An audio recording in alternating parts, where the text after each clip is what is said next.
जलवायु परिवर्तन। साथियों और सज्जनों, आज 4 दिसंबर 2024 है और हम देख रहे हैं कि किस तरह से जलवायु परिवर्तन हो रहा है। सर्दी का समय निकला जा रहा है, फिर भी सर्दी के कपड़े अभी बॉक्स के अंदर, अलमारी के अंदर जमा हैं। क्यों? क्योंकि अभी वातावरण में उतनी सर्दी नहीं है जितनी कि सर्दी के लिए हमें गर्म कपड़ों की आवश्यकता होती है। आज ये हवा पश्चिमी दिशा से बह रही है और हवा में थोड़ी थोड़ी ठंडक का एहसास हो रहा है। कल 3 दिसंबर 2024 को मैंने देखा कि किस तरह से 10:30 बजे के बाद तेज धूप थी और ये धूप ऐसी लग रही थी कि मानो मार्च का महीना हो। और आते आते जब 12-1 बजा तो वास्तव में धूप में खड़े होना मुश्किल हो रहा था, इतनी तेज धूप लग रही थी। आखिर ये सब जलवायु परिवर्तन क्यों हो रहा है? हमें विचार करना होगा, हमें समझना होगा। इसी तरह से यदि पूरे विश्व में जलवायु परिवर्तन होता रहा तो एक दिन ऐसा देखने को मिलेगा कि भारी कहीं बारिश होगी, कहीं भूस्खलन होगा, कहीं भारी बर्फबारी होगी और कहीं भीषण सूखा पड़ेगा और मानव समुदाय ही नहीं, पूरा प्राणी मात्र पर इसका गंभीर प्रभाव पड़ेगा, जिससे कि हम सभी लोगों का जीवन खतरे में पड़ जाएगा। तो आइए देवियों और सज्जनों, हम super creation of this earth planet we are called, हम मानव हैं जिन्हें कि प्रकृति का सर्वोच्च कृति कहा जाता है। तो इस नाते हम लोगों की जिम्मेदारी भी बहुत बढ़ जाती है। ये हो क्यों रहा है? फैक्ट्रियों में जो धुआं निकल रहा है, ये फॉसिल्स, ये डीजल, ये पेट्रोल से जो गाड़ियां चल रही हैं, carbon dioxide, carbon monoxide, green house gas effects और क्लाइमेटिक चेंज जो दिखाई दे रहा है, ये उनका वजह है।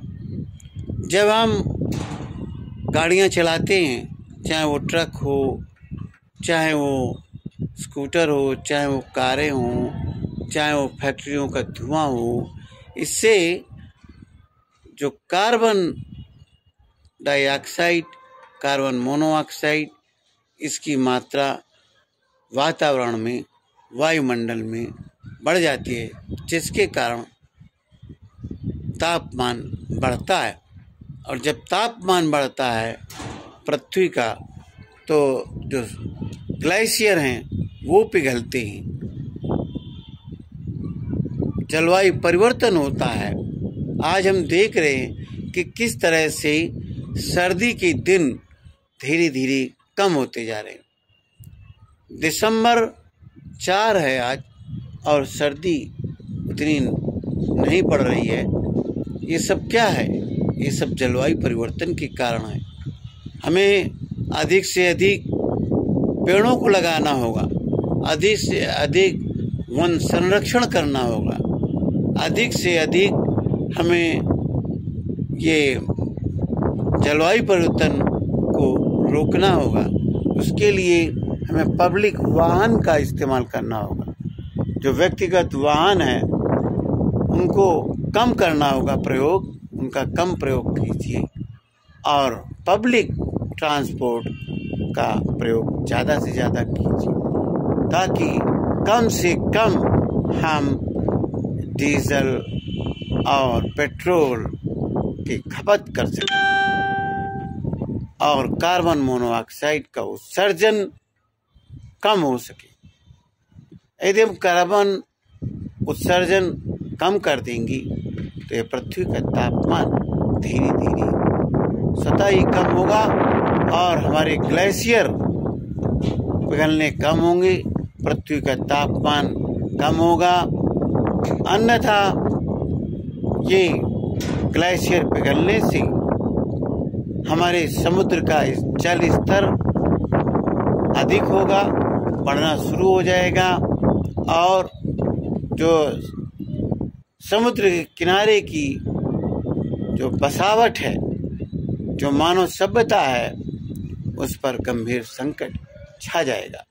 तो ये हम सब की जिम्मेदारी है कि अधिक से अधिक पेड़ लगाएं और अधिक से अधिक चर्चा, परिचर्चा, सेमिनार्स, मीटिंग्स करें और वहाँ पर हम कार्बन उत्सर्जन के बारे में चर्चा करें, ग्रीन हाउस गैस इफेक्ट्स के बारे में चर्चा करें और चर्चा ये करें कि किस तरह से पृथ्वी का तापमान कम किया जाए और हम किस तरह से ये पृथ्वी का जो मौसम चक्र का परिवर्तन है, जो मौसम चक्र बदल रहा है तेजी से, उसको किस तरह से रोका जाए।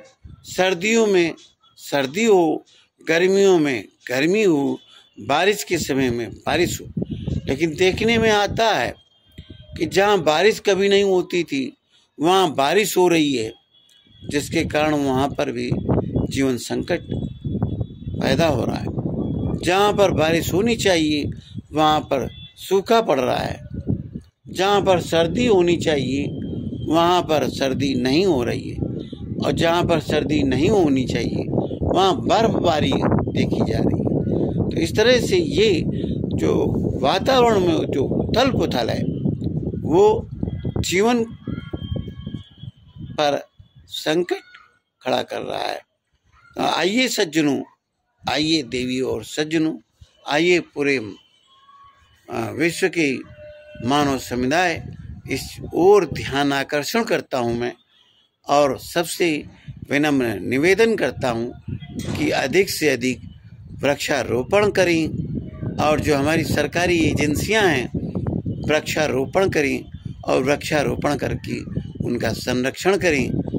वन का जो घनत्व है, वन का जो क्षेत्र है, उसको बढ़ाने के लिए हम सब लोग मिलकर, ये सरकारी मशीनरीज ही काफ़ी नहीं है, पूरा ये सामाजिक मिशन चलाया जाना चाहिए और प्राइवेट वाहन का प्रयोग कम से कम करने का सामाजिक मिशन चलाया जाना चाहिए, ताकि आगे आने वाली पीढ़ियां हमारी जीवन रक्षक गैसेस जैसे कि हमारी ये ऑक्सीजन की मात्रा उपलब्ध हो सके और प्राणवायु हमारी शुद्ध से शुद्ध आगे आने वाली पीढ़ी को मिलती रहे।